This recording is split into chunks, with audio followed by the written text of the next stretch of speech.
أعوذ بالله من الشيطان الرجيم. بسم الله الرحمن الرحيم. النبي أولى بالمؤمنين من أنفسهم وأزواجه أمهاتهم وأولو الأرحام بعضهم أولى ببعض في كتاب الله من المؤمنين والمهاجرين إلا أن تفعلوا إلى أوليائكم معروفا كان ذلك في الكتاب مسطورا.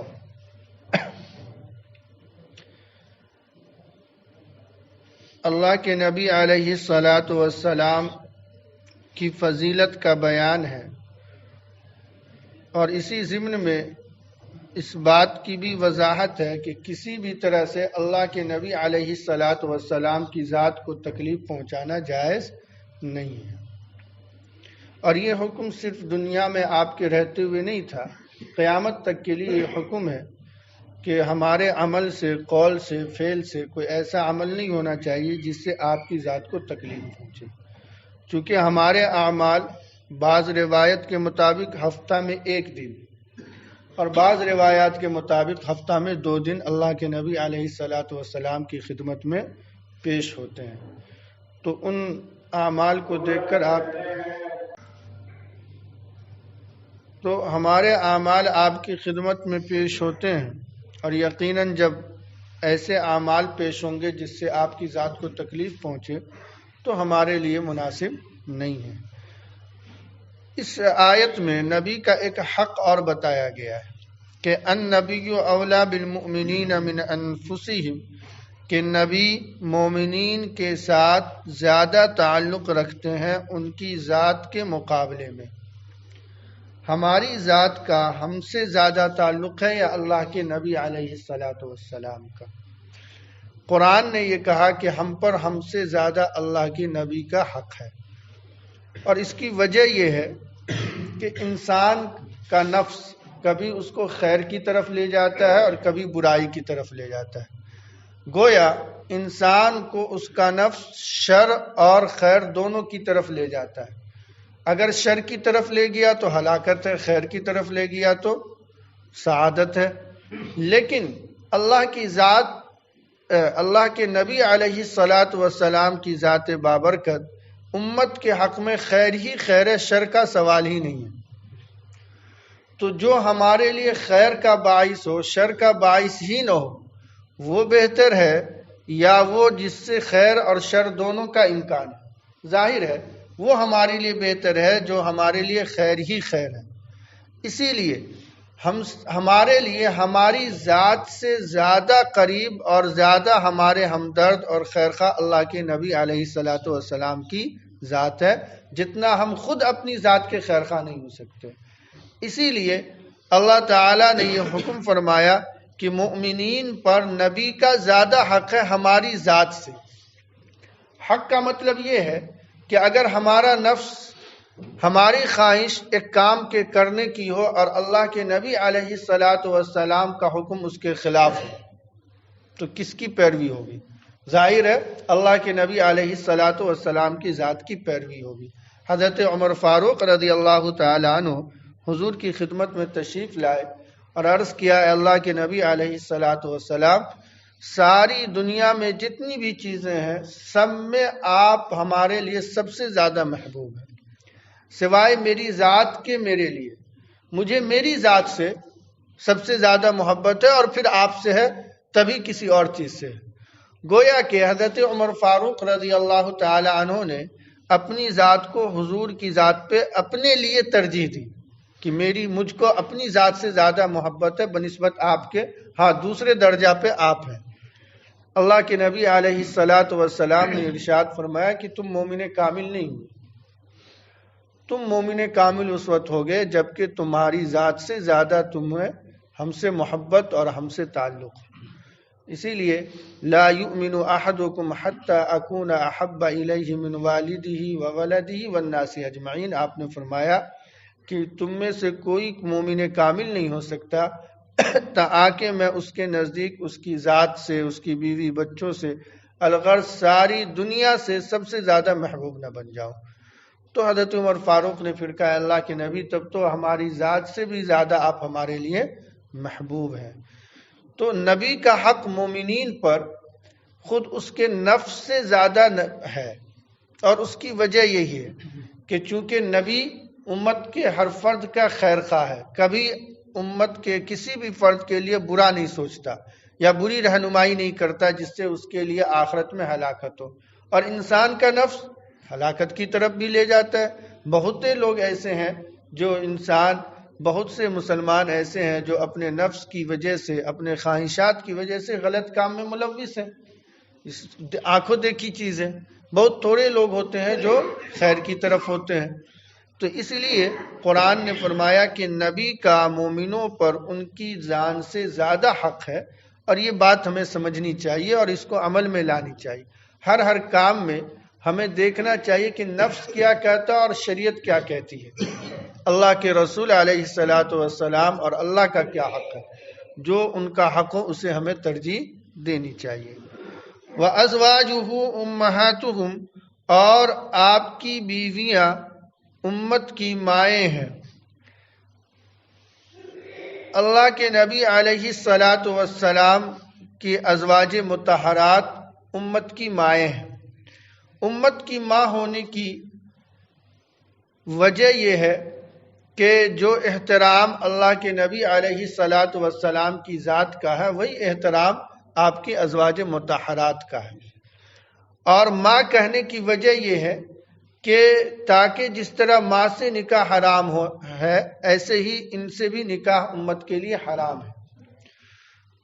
البتہ قرآن کریم نے حضور کے بارے میں باپ نہیں کہا، اللہ کے نبی علیہ الصلاۃ والسلام کی ازواج کو امت کی مائیں کہا، لیکن یہ نہیں کہا کہ حضور امت کے باپ ہیں۔ لیکن اس آیت کے اشارے سے یہ بات سمجھ میں آ جاتی ہے کہ جب آپ کی ازواج مطہرات ماں ہیں تو آپ باپ ہوئے، اور یہ باپ روحانی باپ کے درجے کے ہیں، یہ نسبی باپ جو ہوتے ہیں وہ نہیں، روحانی باپ ہیں آپ امت کے، جس طرح آپ کی ازواج روحانی مائیں ہیں۔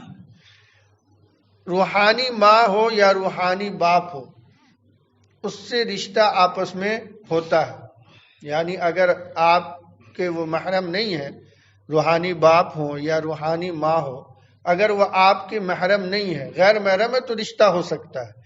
لیکن یہاں حضور علیہ الصلاۃ والسلام کی ازواج مطہرات اگرچہ غیر محرم ہیں، پردہ بھی ہوگا، نبی کی بیویوں اور بیٹیوں کے لیے بھی پردہ کا حکم تھا امت سے، لیکن اس کے باوجود نکاح حرام کیا گیا۔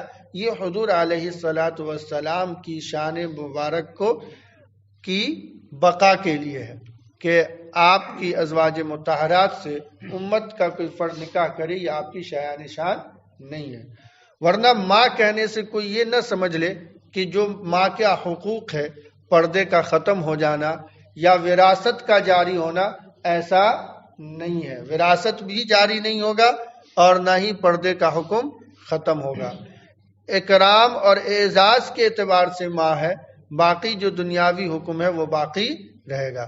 ہاں، دنیاوی حکم میں ایک حکم کا استثناء ہے کہ دنیاوی حکم میں روحانی ماں سے نکاح ہو سکتا ہے اگر محرم نہ ہو، غیر محرم ہے، لیکن آپ کی ازواج مطہرات سے نکاح نہیں ہو سکتا۔ اب اس آیت کے نازل ہونے کے بعد صحابہ میں یہ تشویش ہوئی یا یہ بات پھیلی کہ ممکن ہے کہ حضور کی ذات جب ہمارے نفس سے زیادہ قریب ہے اور ہمارے نفس سے زیادہ ان کا حق ہے، اور آپ کی ازواج مطہرات ہماری مائیں ہیں، تو وراثت میں حصہ بھی جاری ہوگا۔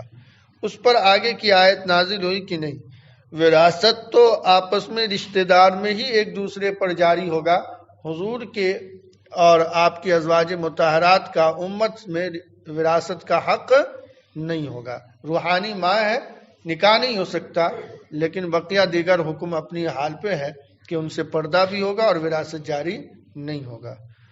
وَأُولُو الْأَرْحَامِ بَعْضُهُمْ أَوْلَىٰ بِبَعْضٍ فِي كِتَابِ اللَّهِ مِنَ الْمُؤْمِنِينَ وَالْمُهَاجِرِينَ، اور رشتہ دار ایک دوسرے کے زیادہ حقدار ہیں اللہ کے حکم کے مطابق۔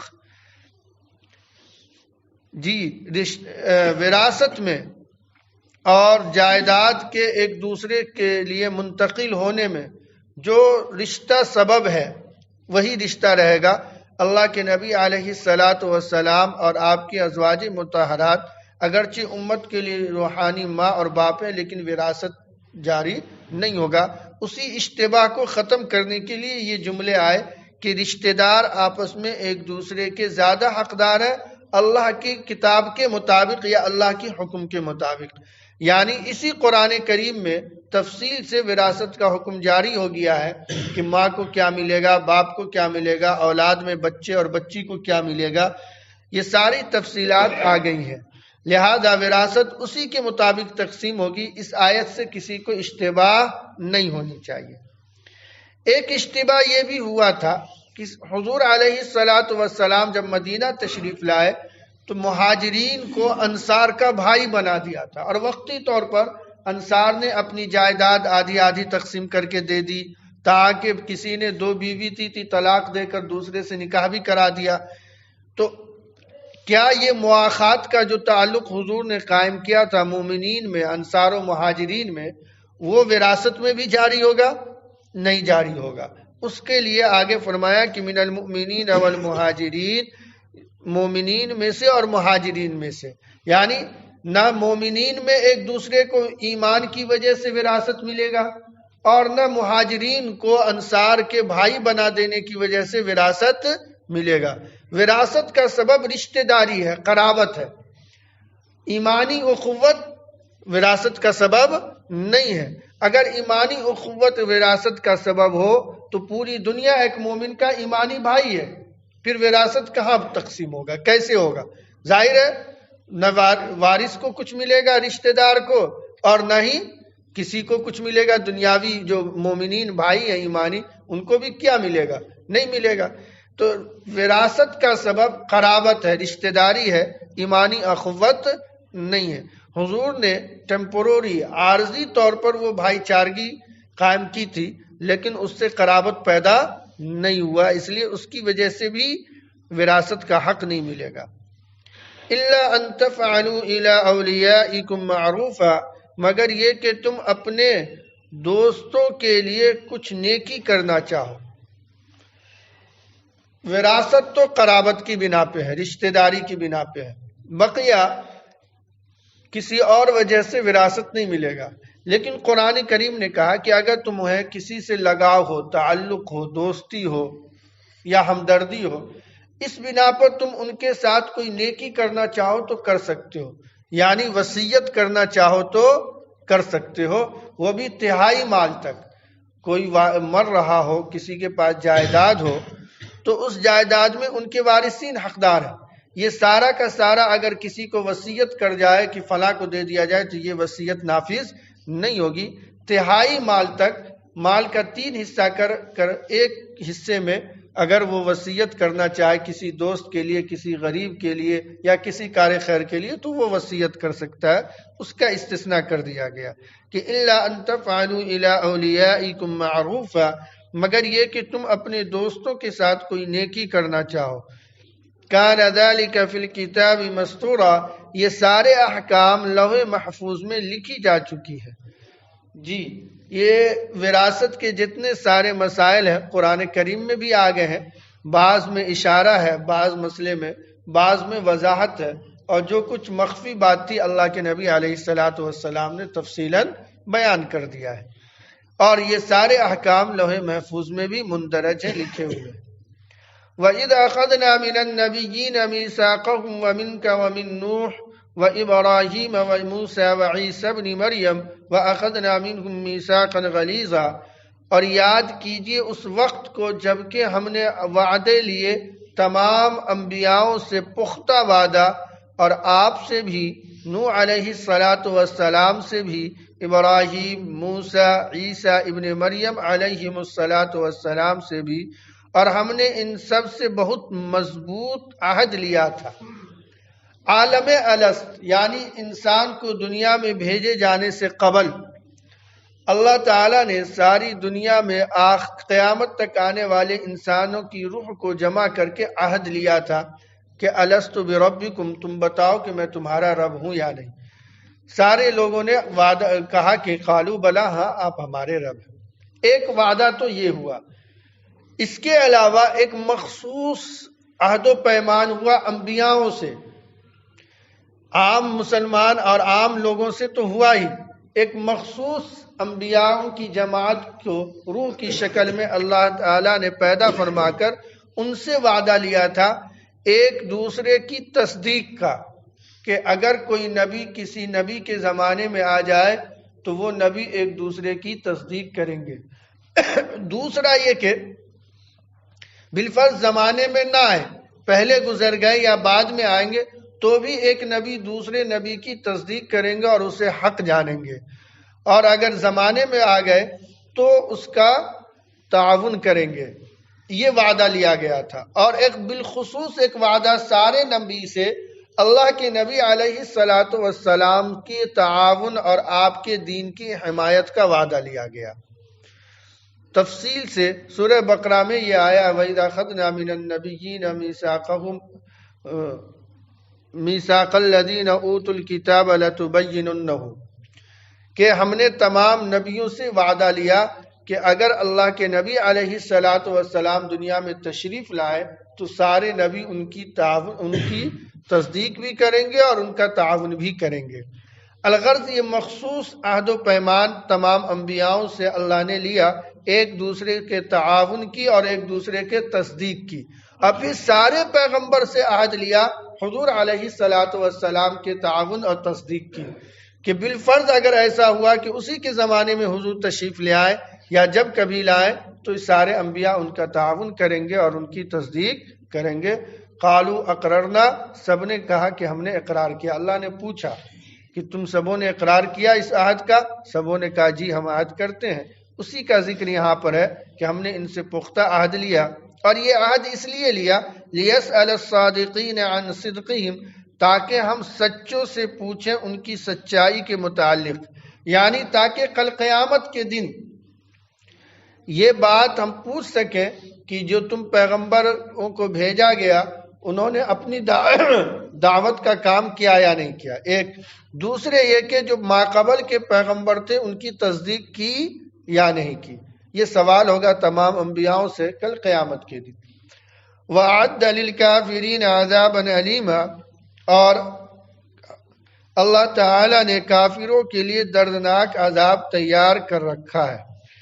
یہ جو عہد کا ذکر اس آیت میں آیا، اس میں پہلے جملہ یہ کہا کہ ہم نے تمام نبیوں سے عہد لیا، پھر اس کے بعد 5 نبیوں کا ذکر کیا، اللہ کے نبی علیہ الصلاۃ والسلام، نوح کا، ابراہیم کا، موسیٰ کا اور عیسیٰ علیہ الصلاۃ والسلام کا۔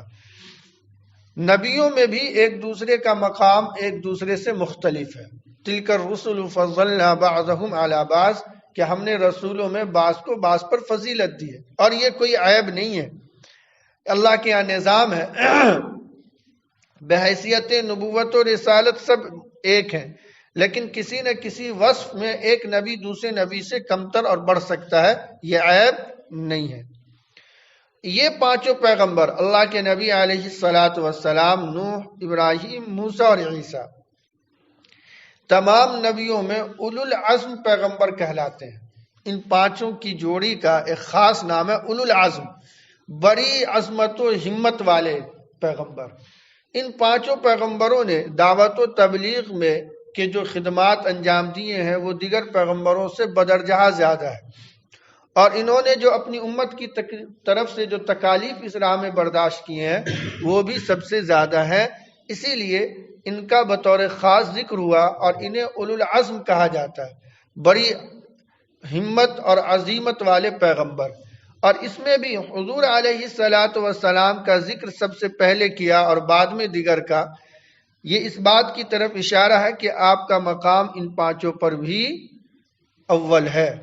نیز آپ تخلیق کے اعتبار سے پہلے ہیں، مبعوث ہونے کے اعتبار سے بعد میں، یعنی آپ کو دنیا میں بھیجا گیا اگرچہ آخر میں، لیکن آپ کی تخلیق اور آپ کی پیدائش سب سے پہلے ہو چکی تھی۔ ایک حدیث میں بھی ہے کہ اللہ کے نبی علیہ الصلاۃ والسلام نے فرمایا کہ میں اس وقت تک پیدا ہو چکا تھا جبکہ ابھی آدم علیہ الصلاۃ والسلام مٹی اور گاڑے میں تھے، ان کی شکل بھی نہیں بنائی گئی تھی۔